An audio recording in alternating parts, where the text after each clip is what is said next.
Welcome, viewers, to Diaspora Voices, another conversation in the series that we have started some time ago.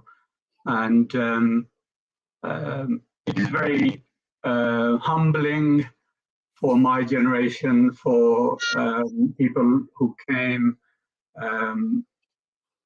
as the first generation of Kashmiris, very humbling, a sense of pride also, because we've grown up as migrants and working in factories and doing menial work, any work that we could find. And slowly we've settled and made progress, some progress, plenty of progress actually, as I'm learning. And our future generations have made even more progress.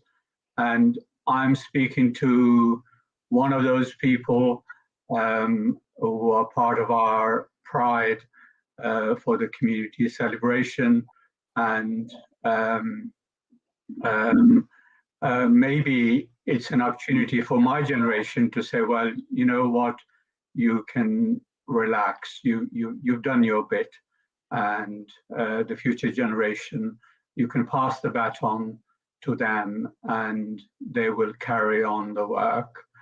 So I'm here, it's a pleasure, absolute pleasure, to be in the company of an accomplished writer from the diaspora. And for the next hour or so, I'm just going to be in conversation, learning about and learning from Sabba Khan. So Sabba Khan, welcome. Thank you so much, Dr. Karamat Iqbal. I want to call you Uncle. Can I call you Uncle? Is that okay? I look at you and I'm thinking, my uncle. So.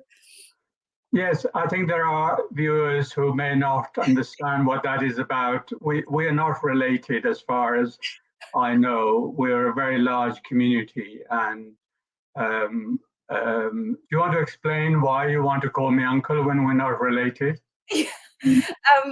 Well, first of all, calling you Dr. Karamat Iqbal just sounds very formal. And I also wouldn't call you Karamat. I wouldn't call you by your first name. Calling you by your surname sounds very formal. And it's really out of respect.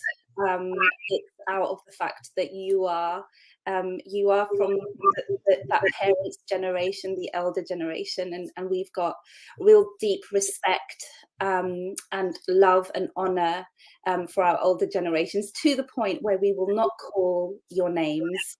And we'll call you uncle, mamu, chachu, whatever it is. I guess uncle is just the anglicized version of it. But you look like my mamus, you look like my chachus. You're certainly of there, of that generation. So it just feels only right and only natural to call you uncle as opposed to your name. Now that you've explained it, whatever comes out of your mouth, you're absolutely right. Dr. Karamat Iqbal, the full kind of title is probably too much of a mouthful. So just, remember this conversation is about you, not about me. So hopefully there won't be too many needs to call me, but whatever comes out of your mouth.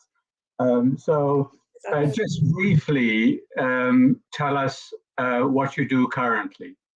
Okay.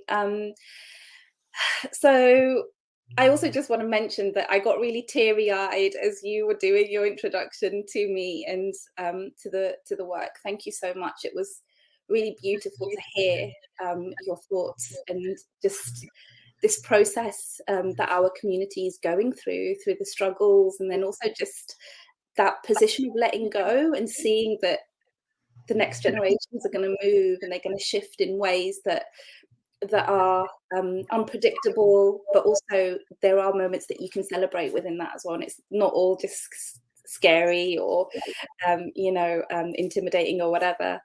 So thank you for that. That was a real that's got me really like open and raw. So that's where I'm starting from. In terms of what I'm doing currently, can I just stop you there? This won't be apparent from the screen, but I've got tears running down my face for some reason. I really don't understand, because I find my body takes over and emotions, and maybe it was you telling me, reminding me of my age, or and certainly you the age of my children, and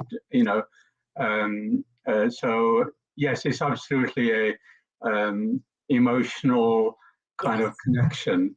Yeah, just tell us what you do currently. Yeah, let's stick to the script, otherwise we're just going to be bawling our eyes out, aren't we? But it's honestly it's a real honor to know that feeling is mutual.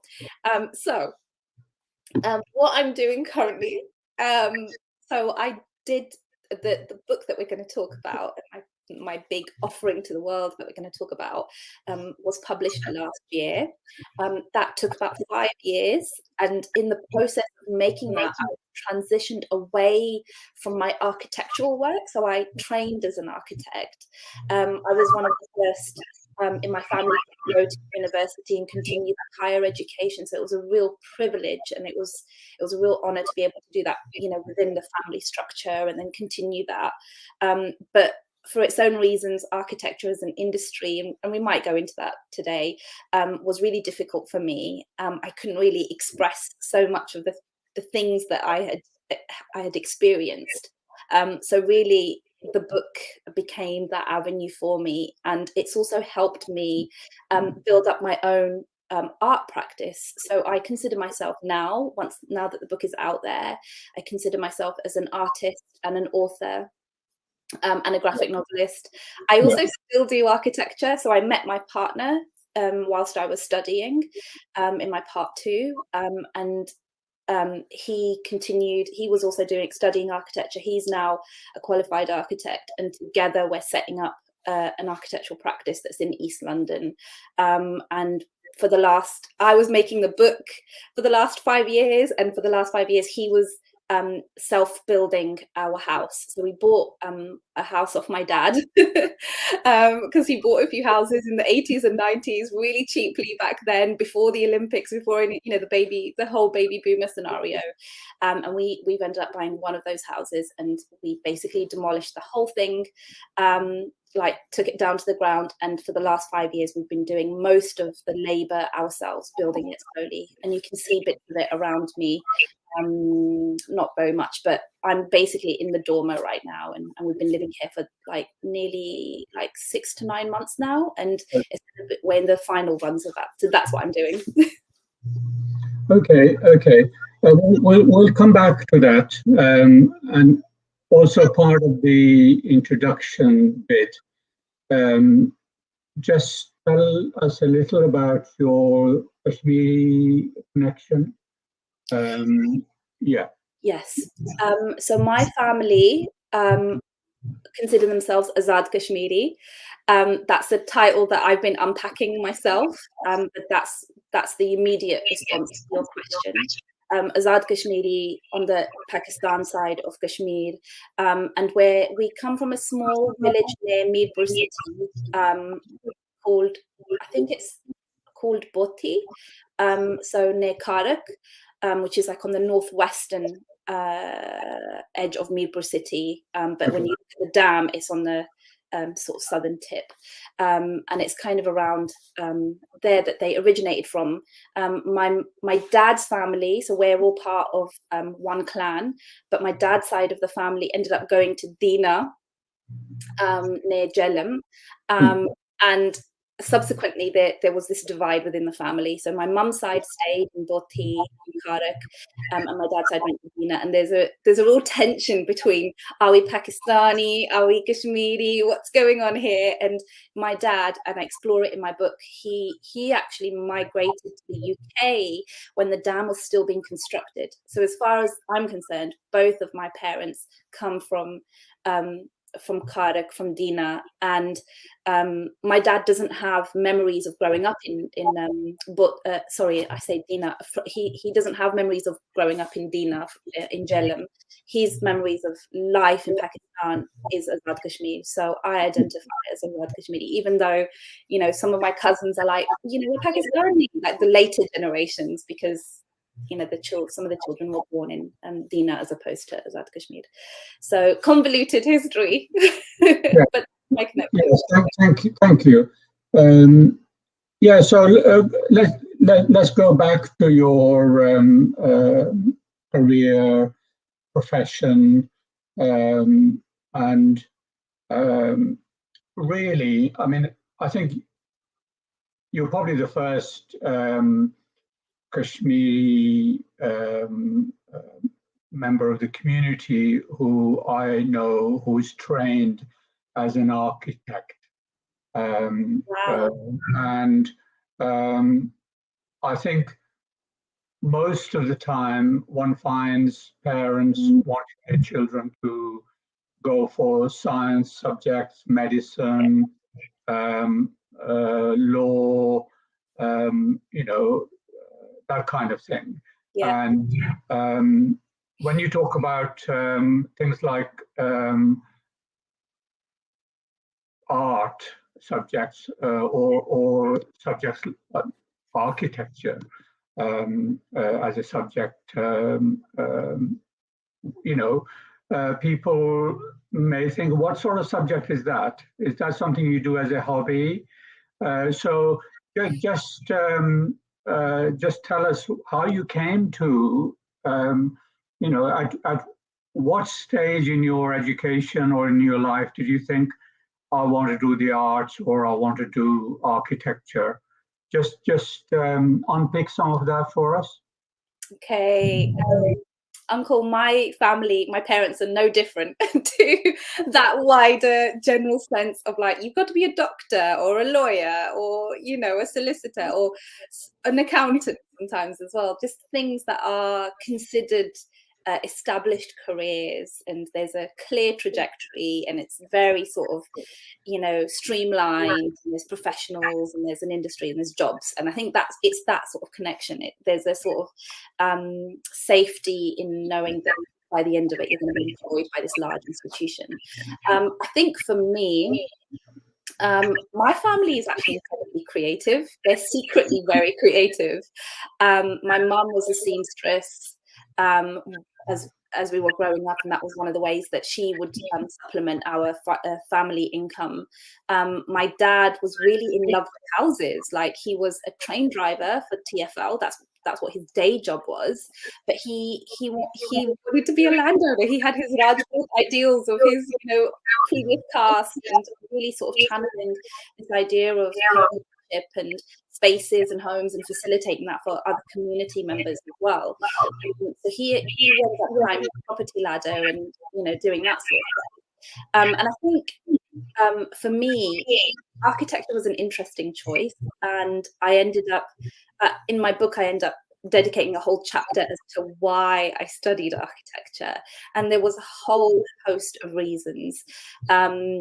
I ended up doing it because it was a profession, and it was something that I could say to my mum and dad, this is a you know, it's equal to law and medicine. It takes as long as they do, and I'll come out of it and I'll be fully qualified. It's just not, and it is more connected to the arts. And I think it's because, for me, if I really didn't have the pressure of, you know, societal pressures, I would have done something like fine art, and I would have done something that's a lot more perhaps creative and expressive, I think. And I think for me, architecture was a bit of a halfway house. It was expressive, but it was also, you know, it sort of ticked lots of different boxes. I also liked that I would be in university education for 7 years as well, to be like, yes. I'm also, it's important to mention that I'm the youngest in my family. So being the youngest and being a girl, you know, I didn't have to help with the bills and the finances of the house. I was the youngest, so by the time my mum and dad had me, they were in relative financial stability in comparison to my older, there's a 12-year age difference between me and my eldest brother, and for him it was a completely different story. He had to work from the moment he was able to. So that sort of comes into it, and I think all of that allowed me to have an element of choice. Even though there were still those background pressures, I was still able to sort of, to some extent, be able to dictate. So it was a real coming together of lots of reasons. Yeah, just as you started to speak, I began to think about the arts and crafts movement. Yeah. And this idea that whole life and everything in it is art, is a craft. And when you started to talk about yourself and your own family being creative, for some reason I had a image of an uncle, because I was 12 when I came to England from Kashmir. And so I spent the first 12 years of my life over there. And I had an uncle who used to build dry stone walls. And that's a craft. That's a real craft. And I could just picture him doing one in the Kuss, in the big ravine near us, between our village and Saraki. There was a Kuss, and it was that kind of very smooth stone from near the water, almost like kind of big pebbles. And he was making this wall, and I was just sitting watching him.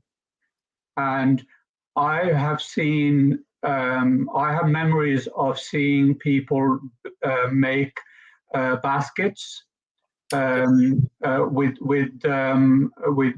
branches of bushes and so on, and a whole host of. And I've seen women in our family crocheting and stitching, and whenever they had time, they would sit away from their chores.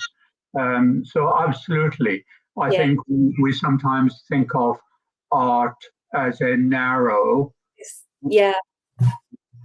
And you can probably relate to that, presumably, because I have this image that architects kind of go and stand in the environment, get under the skin of the environment, and create something. I totally agree. There's such a disconnect with, and I think it's like high art, right? There's this real perception of like, what is art? And it's just like all this, sort of bourgeois kind of distant stuff that's not connected to our sense of self. And as you're talking, Uncle, I'm literally thinking of that chapter towards the end of my book where I liken my mum, I think there's a bit where I say my mum is the first architect I know. And it's doing exactly that. It's putting this idea of this lofty, an architect, what does that mean? And these aspirations that we have, but then bringing it to something that's so recognizable and familiar to you. And for me, I make that analogy. She would house me in my first clothing, made my clothes since I was like 15, 16 years old. And she would make my shelter, because that's what architecture is. Architecture is shelter. Clothes, barda, is shelter. And it's a really, I think we need to do that more for ourselves, because it's an exercise in love and giving ourselves back our humanity, I think, because we are artists and we are artists. And that example of the stone wall guy, that memory, it's beautiful, because stonewalling, it's a dying art, it's a dying craft. People, it's not getting passed down. especially here in the UK, but it's a thing here in the UK as well, and across the whole world. It's a way of building those walls and demarcating those lands. So yeah, we need to honour those. Yes, yeah. I think when in the early days, I'm old enough and know, you know, in the 70s and 80s, our community didn't really prioritize girls' education, and I think here you are from within the community who has done, you know, not just compulsory education, but you're talking about earlier. You were talking about 7 years of study post-compulsory, maybe at university level. Yeah. So in your book, you talk about growing up in a safe, multicultural, urban environment where there were large numbers, maybe the majority, but certainly significant numbers of the Kashmiri community or other minorities. So you left that, the safety of that, and you went away somewhere to study. You will have gone into what I call white spaces of university, and in your case, professionally, architecture is generally a white space, and just how was that leaving? Because when you're growing up in a particular world, you think that is the world and that is what it's like. So you will have seen that and become familiar with it and safe and comfortable. And then you went away and you thought, oh my goodness, the world is different. Yeah. So how was that transition into going to university, leaving your area and entering other spaces professionally? Yeah, gosh. They are definitely white spaces. So you totally hit the nail on the head there. I think education, higher education, university settings are white spaces designed for white people. I think black and brown voices come into it, but then they're almost guests. That's the way I see it, where we are observers of this wider structure.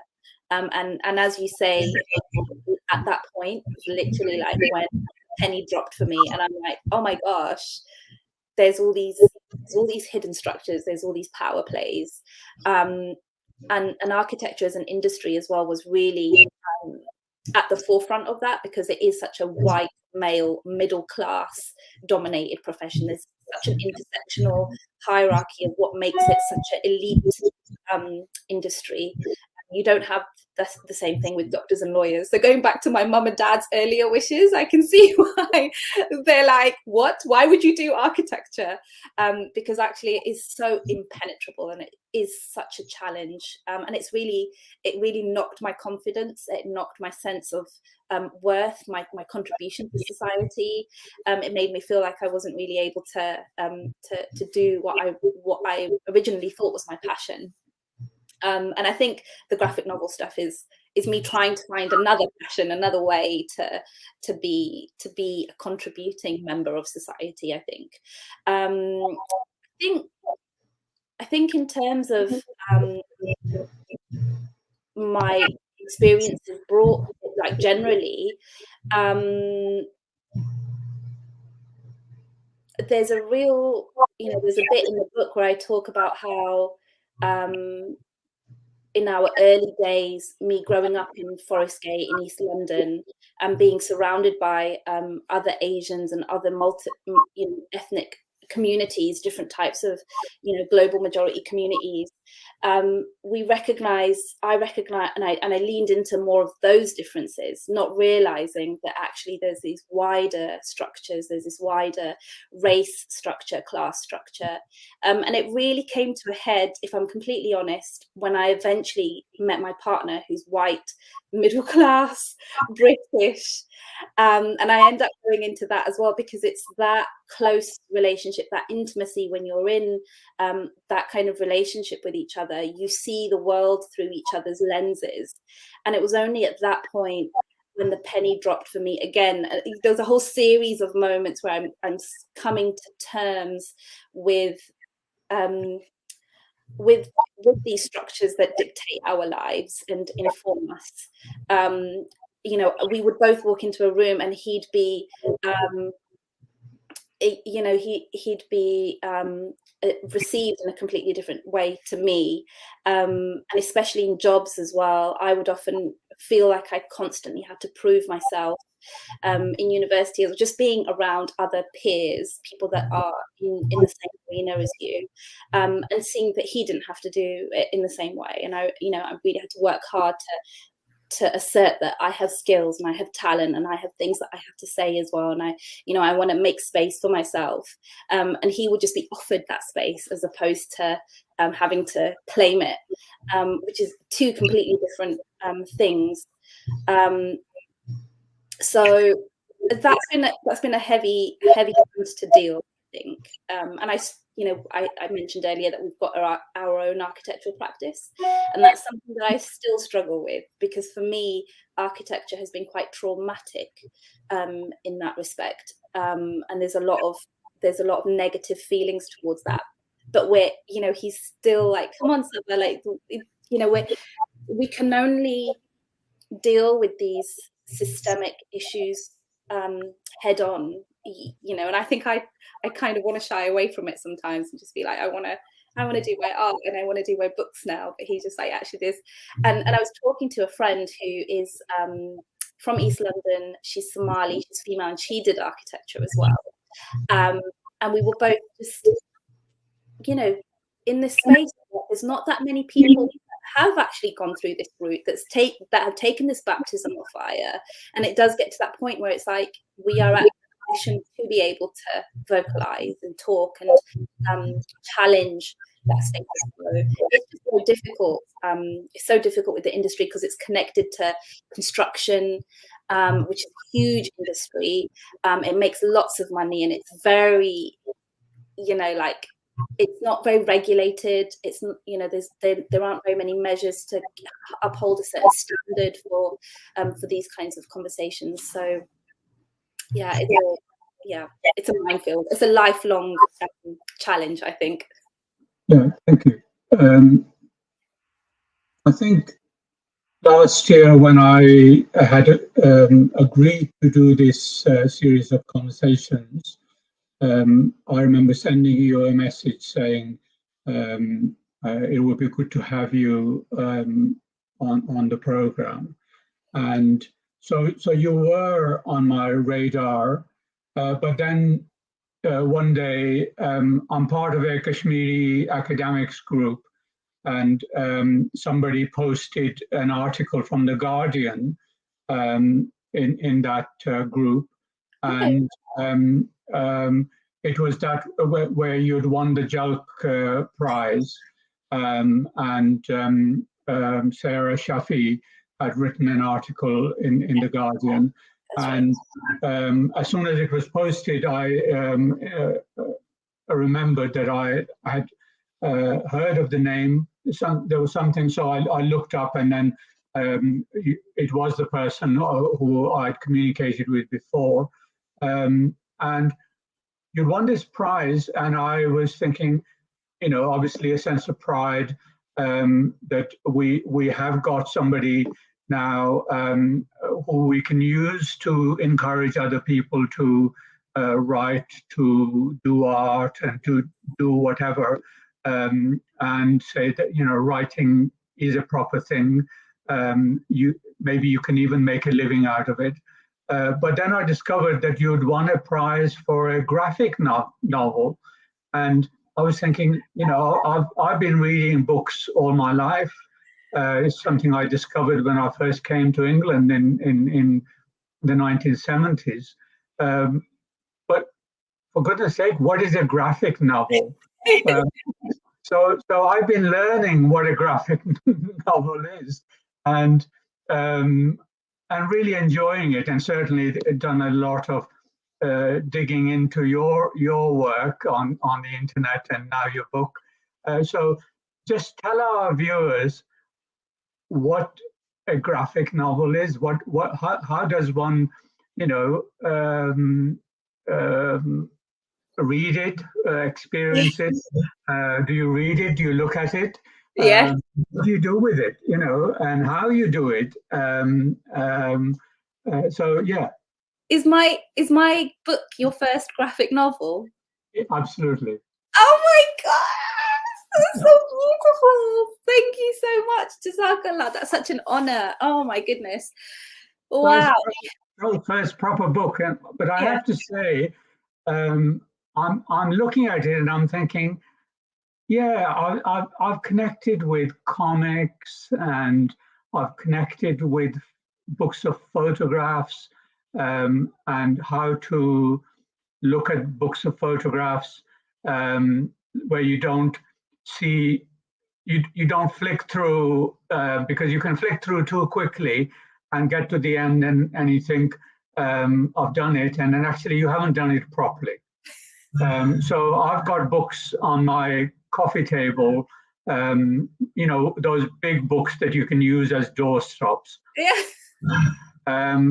And I look at them, I tell myself to look at maybe a dozen pages at a time and then stop, because after you then begin to be punch drunk with it and you don't look at it properly. Yeah. And so I've been trying to do the same with yours. So anyway, how should one read and experience a graphic novel? Okay, so here it is, and I'm just gonna try to flick. Oops, let's just try to get it in. Yeah. So it's very. Oh, I'm like not doing it properly. There we go. It's all visuals. It's visuals and writing. So a graphic novel. There's so many. The starting points for graphics was very much comics. It was graphic novels was very much comics, and that association of like superheroes and action and that sort of stuff. It's still kind of holding on to the origin story of graphic novels. So I think a lot of people, when they think that, they think of those sorts of things like Marvel and superheroes and things. It's moved on so much since then, and there's a whole subgenre where so those comics, those Marvel type ones, they'll have a person who writes the comic, they will have a person who draws the comic, who colors the comic, who puts the lettering in the comic. There's a whole team of people that come together to do those guys. But now there's like a subgenre, and it's been going on since the 80s, I think, of the singular artist, author, writer, doer, they do everything. And this is the sort of more independent graphic novels from which my book comes from. So I'm the complete artist for the whole piece. I've written it, I've drawn it, I've colored it, I've laid it out. I've scripted the whole thing. It's all me. It's my singular vision. And the publisher Myriad were completely hands off. They were like, it's your baby, you do what you want to do. So as a publisher as well, that's absolutely fantastic. I think a lot from what I've heard from other people, they'll often try to help you shape it and edit it and curate it. But with these publishers, it was completely hands off. And then in terms of the way you read it, and things like that, and it's so interesting because I see graphic novels as almost like a hybrid genre. So they look like a book, they're physical, they've got pages like a book and they read like a book, but then they've got images, and your mind, when you're going through it, you're like, do I read text first or do I see the image? you know, and in what order. And I think, you know, as a designer, we try to make that as easy as possible for you, so you're not stumbling over the immediate things, but essentially it's the way you as a person, your experience come to the page and how you bring it all together. And there's something incredible about graphic novels in that they can be read within a couple of hours. So I've had people read my book within a couple of hours. I've had people like you take their time and read it slowly. But that's what makes it really fascinating, because it becomes almost like a film. So like with films, they'll be a couple of hours long, but they'll take years to compose and put together. And there'll be a whole team of people that come to it, but you consume it very quickly and you get the idea of it very immediately. And so for me, a graphic novel sits almost between a book and a film, actually, and it's this sort of like multi, you know, kind of weird fusion genre, and it really messes with your mind.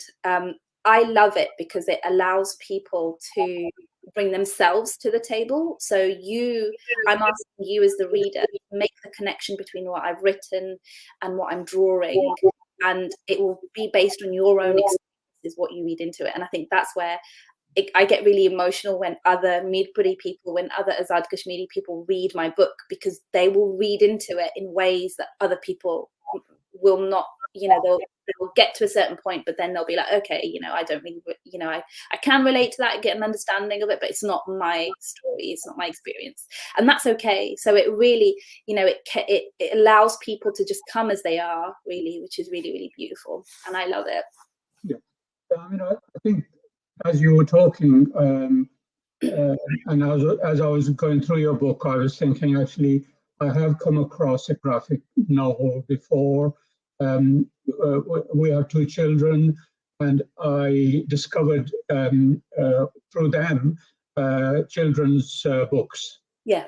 And some of those were graphic novels. Yeah.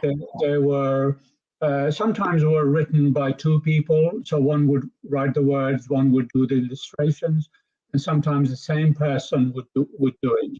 Yeah.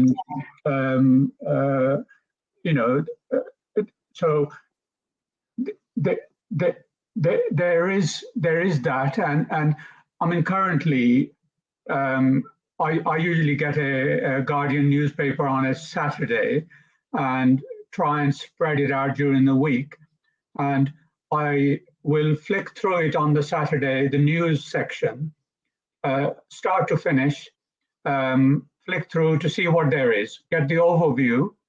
And then I'll go back and read the ones I really want to read properly, and I decide where I want to read them, and some sections I may want to read during the week. And I think when I received your book recently, I flicked through it because I was trying to, you know, prepare for this conversation, and then I decided that actually this wasn't a book where you want to know what happens at the end. This was a book of sections, yeah. And I quickly got the overview, and then I keep going back to little bits and connecting with it, and reflecting on it, and connecting with it maybe as my own story connects with it, or learning, or then going off and researching around it, what that means, and you know, and finding bits of connection. So there was one bit where you included a tweet from I think it's Bo Ren. Yeah, that's right. Yeah. He reads, "My parents were tasked with the job of survival, and I with self-actualization. The immigrant generational gap is real. What a luxury it is to search for purpose, meaning, and fulfillment." And in the academic world, we talk about that as the kind of immigrant paradigm, where the first generation really struggled to find space. It was sufficient achievement for them to arrive in England from Kashmir and get a job, any job, that would help to pay for the food, help to pay for the family back home. And the future generations have come on to do other things. And I think, you may have come across Maslow's hierarchy of needs. Yeah. And it's basically a hierarchy where at the very basic level are our basic needs for food, survival, or shelter. Yeah. And much later, we come to things like leisure and higher order activities. And so the luxury of having one's child, youngest child in your case, going off and studying for 7 years, not worry, hopefully you didn't have to worry about where the food was going to come from. Yeah. And somebody done the work and was providing for you. Yeah. And society, your parents, your family, your community. And so I think it's that kind of connection that people will hopefully make.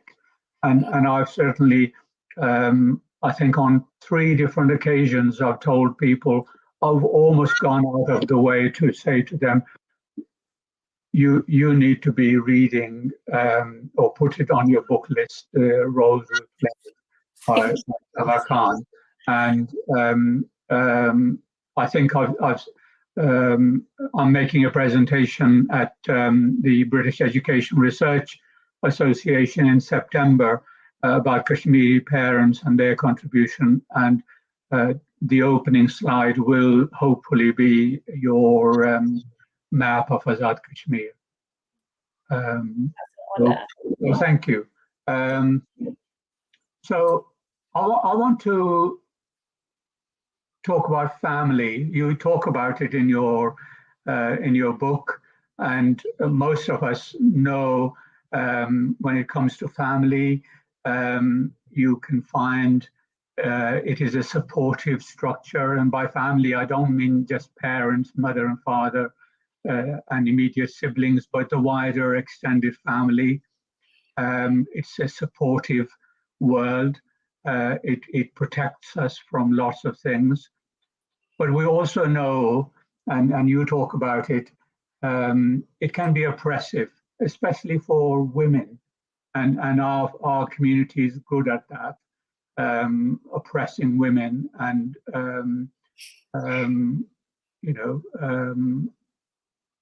how do you,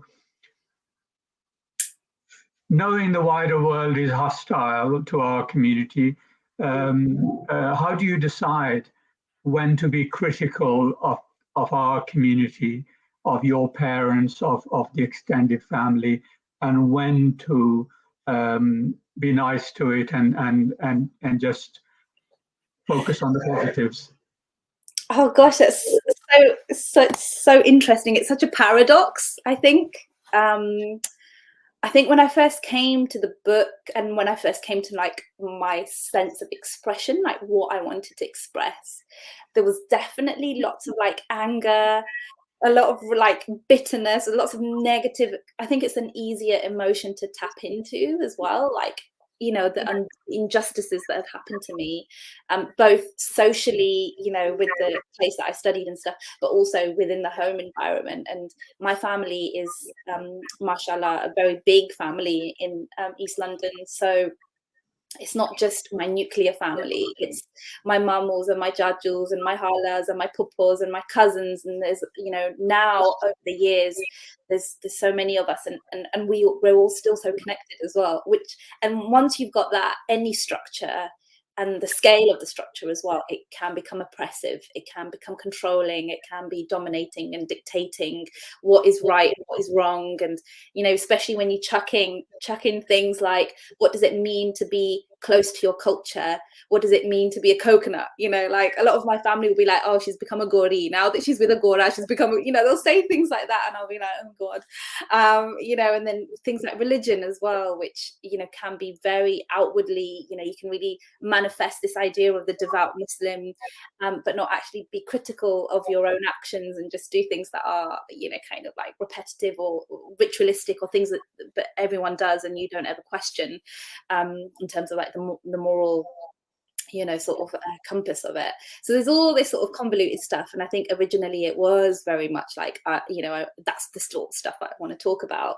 And what I wasn't seeing was the fact that actually, yes, that's a makeup, but what are the wider structures that influence those behaviors, and what is the root of those behaviors? So yes, the behavior is happening, and on a one-to-one level, I might be getting really annoyed at my mum being really controlling and telling me what to wear and what not to wear. And yes, my emotions are valid, because on a one-to-one and interpersonal level, that's really frustrating, and I'm feeling really controlled, and, you know, I'm having to navigate around that. But what is it that's making her feel like she needs to do that to me? And is it coming from a place of, I'm going to control my child, or is it coming from a place of, I want to keep my child safe? And I think that's those bigger questions I get really excited about, because suddenly it opens up beyond the narratives that we're taught from, like, you know, your sort of tabloid newspapers and the rhetoric that we're given from wider society. And it allows you to be a lot more empathetic. So that was my whole process with the book as well. And there's another piece that I did that's not the book. It was a rolling pin piece. I don't know if you've seen this. It's on my website, and it's basically like I took a physical rolling pin and I carved my dad, me in the middle, and then my mum on one end, and I turned it into a printmaking device. And I allowed voices, and there were lots of different prints. And basically the first one is a very frustrating one. My dad's telling me to cook, my mum's teaching me how to cook, and I'm being in this subservient mode of, the men are there to be fed and the women are there to feed them, and very much my sort of starting point for when it comes to making roti and that ritual, that tradition. And I then allow it to move. So that's the starting point. And then there's in the middle, there's anger, there's frustration, there's confusion, and there's lots of rising resentments. And then in the final one, the women are transitioned away from subservient to the people who hold the power, because they are the feeders, they are the nourishers. And suddenly these three figures, the male, the mother, the father, and the daughter, they move. The action is still the same. They're still making roti throughout. You know, we make it's a staple food. We eat it every single day for years and years, and my mum and dad have. But it's like, if we can just change the narrative, if we can just change the way we see ourselves, we can still do the same action. We don't have to question this ancestral legacy that we've continued and we've migrated with, but the women can be empowered by it, and they can be given strength and conviction, and really feel like they're connected back to their community as the nourishers, as the providers. And suddenly it's not a subservient role, but it's a powerful role. And I think I try to do that in the book as well. Yeah, I've noticed music is very much part of your work. Obviously, some of it is because of your age.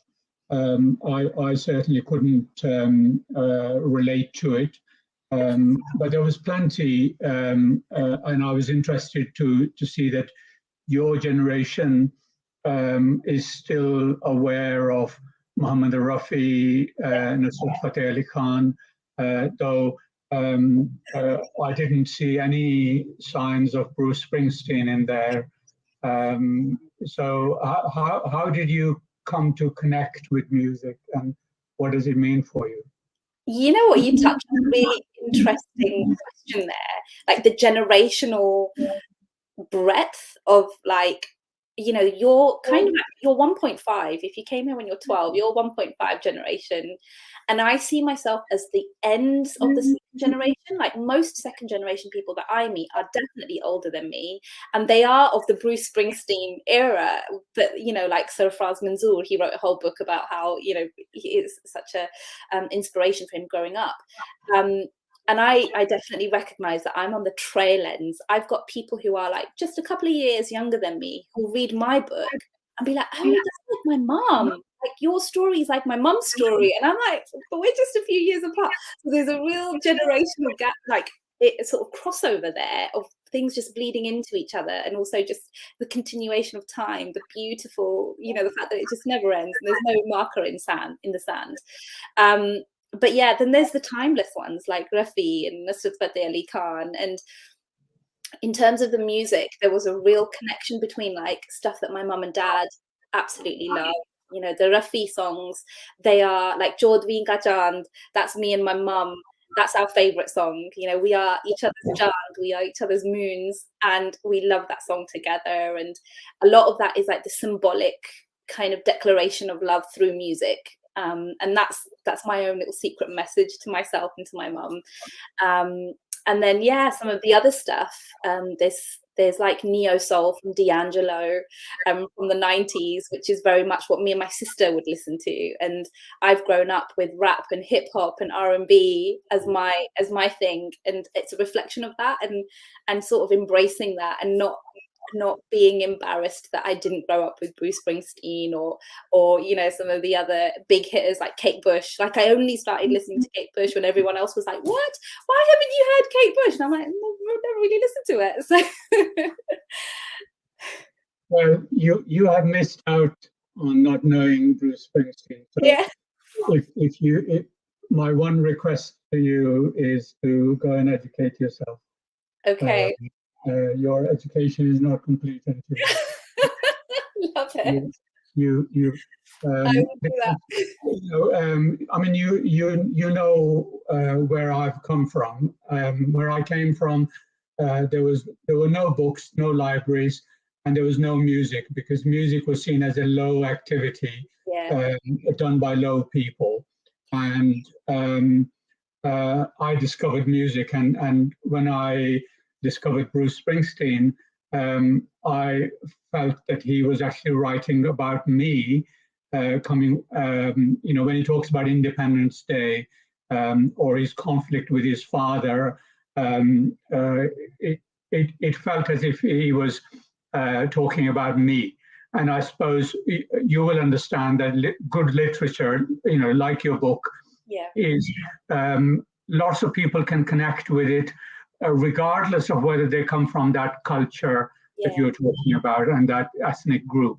It is universal, and so hopefully you will find that.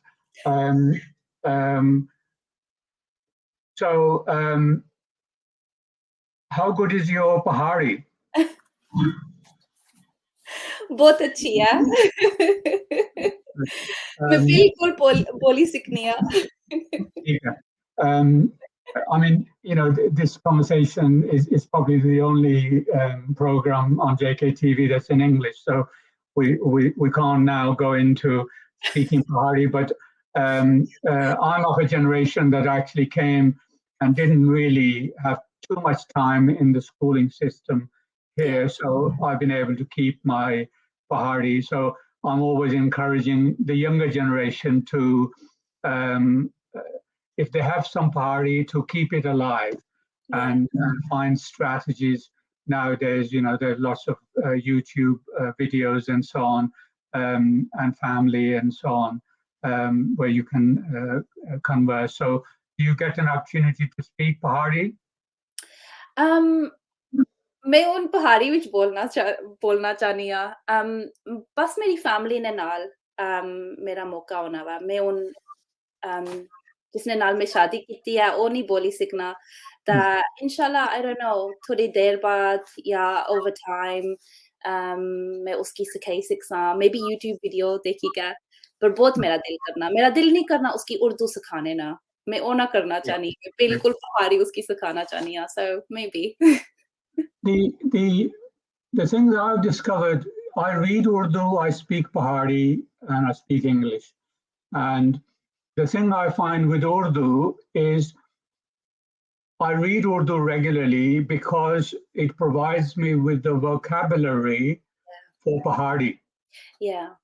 So the words in Urdu actually provide, because I know you can read Pahari sometimes, there is literature, but generally I'm familiar with reading Urdu. So you may have to use Urdu with your partner and for yourself as a kind of foundation for the Pahari. Yeah. So yeah, good luck with that, because I'm a great advocate of bilingualism, and I think it's important. I'm conscious that we haven't looked at any of your pictures, and we haven't got much time. So it would be good to look at one or two pictures. So let's see if I can work the technology and find something. Cool. And then I can just briefly describe it. Yeah, sure.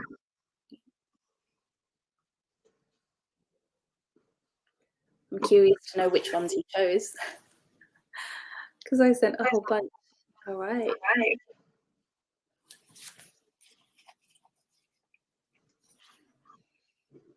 You chose this one. So this is part of a larger piece. So this is 2/3. There's another third that I didn't share. And this one starts to define what is a displaced person and what is a diaspora. And it was a really critical point for me. And it was important to do this in the book because my family, and I don't know about you, Uncle, but my family do not consider themselves as displaced people. They will not talk about themselves as displaced people. And it was only during the process of doing the book, making the connection between Mangla Dam and the water treaty of 1965, I think. And then the reason why the water treaty happened because of partition and all of the geopolitics and the landscape of that area. It was absolutely fascinating. And I think this is what education gives you, right? Like my family may not have made those connections themselves consciously. They obviously lived through it and experienced it, but they haven't, at least in my knowledge, they haven't made, like I was not aware of those connections growing up.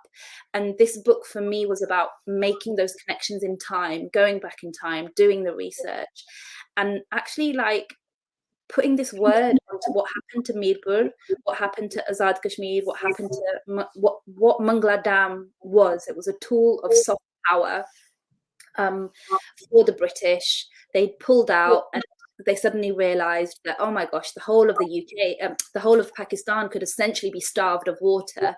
India could have this power hand of controlling the tributaries, the 5 rivers. And so these dams were built, and the dams, Mangla Dam is not the only one. There's other huge dams as well. At the time, it was the biggest in the world, I think, when it was built, a huge civil engineering project. And this is the dam, yeah.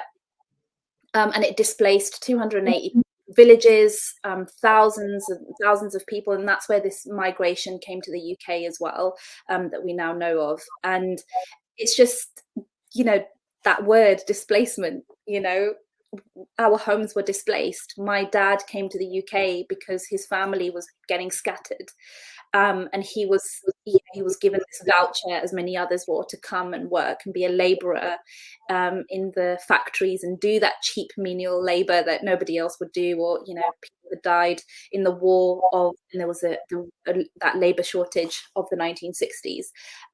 So that was a really important thing. And then, so this one here, so this is the 5 rivers. Sorry, Uncle, did you want to say something? Should I just continue? Yeah. Briefly, so I sort of merge poetry with it as well. So I'll look at the lines of my hands, and the 5 rivers are like the 5 fingers of a vice-like grip that controls these lands, and I'm making these analogies, and then I go on and I look at I went to Wikipedia and I looked at the size of Mangla Dam, and I was just like, I want to relate to this in a way that's familiar to me. And so I took the square meterage of the Mangla Dam area, and I looked at the boroughs of the UK, of London, the boroughs of London where I live, and I basically tallied up so that the amount in London would make up the same amount in Mangla Dam. And I was just like, okay, so the size of Mangla Dam is akin to 8 boroughs of London. And so I've written them: Haringey, Walthamstow, Forest, there's 8 of those boroughs, and they make up the same square meterage of Mangla Dam. And it's just this, this continuous connecting back to who I am, what I know, what's familiar to me. Yeah. And I just wanted you to talk us through this particular map, which is quite critical, I think. Yeah, so I think a lot of people don't know that Kashmir is actually a really convoluted history. I still don't know the full extent of it as well. So that little knuckle right at the top, you've got India, you've got Bangladesh, which is kind of enclosed by India, which is another thing that we don't talk about. Then you've got Pakistan as the blue entity, and then at the top you've got Kashmir. It's currently, there's bits of Kashmir that are controlled by China. The predominant part is controlled by India, and that's where it's often cited as one of the most militarized zones in the whole world. And then the dark blue at the top of that is the Pakistan administered side of Kashmir, and that's where my family are from. And I think that's where I'm going to assume, Uncle, that's where your family are from as well. Yes. So yeah, that's just a really simplistic version, because there's so much more that goes into it as well, and sort of just making it digestible. Yeah. Let me just remove.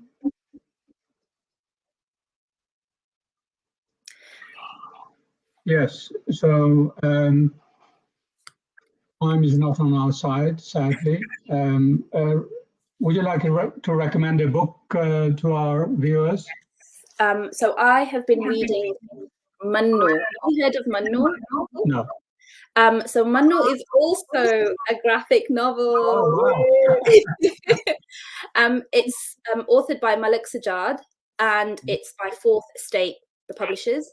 It was published, I think, in 2016, and it's from the India side of Kashmir. So Malik is an artist, Malik Sajjad is an artist from India side of Kashmir, and it's his lived experience. He ends up becoming a political cartoonist, and he ends up having these incredible, really fraught, tense, and it's a really great book to give all of us as people in the UK and who are wanting to know more about Kashmir. Kashmir isn't spoken about enough of, and we don't get things like this that allow you to go into the area.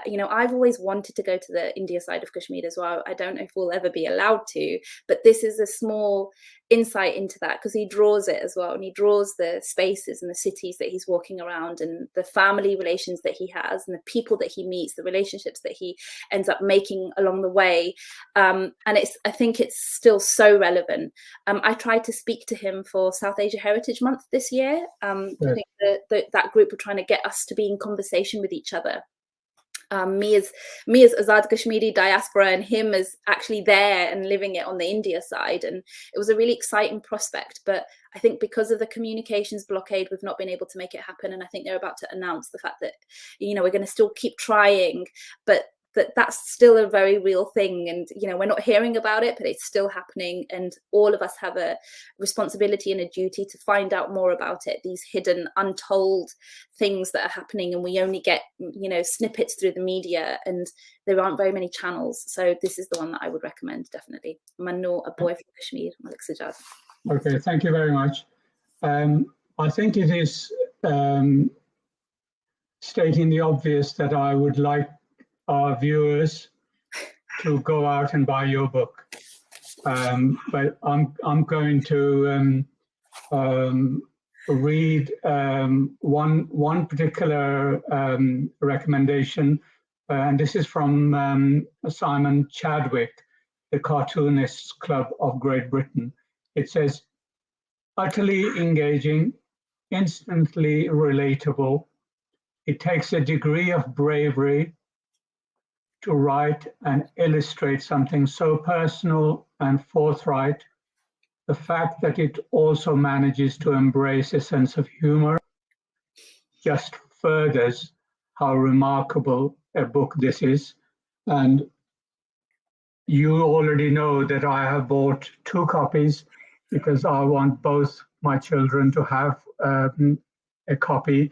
It's almost a piece of me and piece of my heritage, my side of the family, because of the way you intelligently talk about sociology, ethnography, biography, exploring identity, migration, multicultural life. So there is so much in the book that every family should have at least 1 copy. So thank you. That really means so much to me. Thank you so much. And I have every confidence that you will be winning more awards and you will be writing more books and other pieces of work. So no doubt there'll be reasons to have you back on this program in the future. But for now, thank you very much. Thank you. Jazakallah.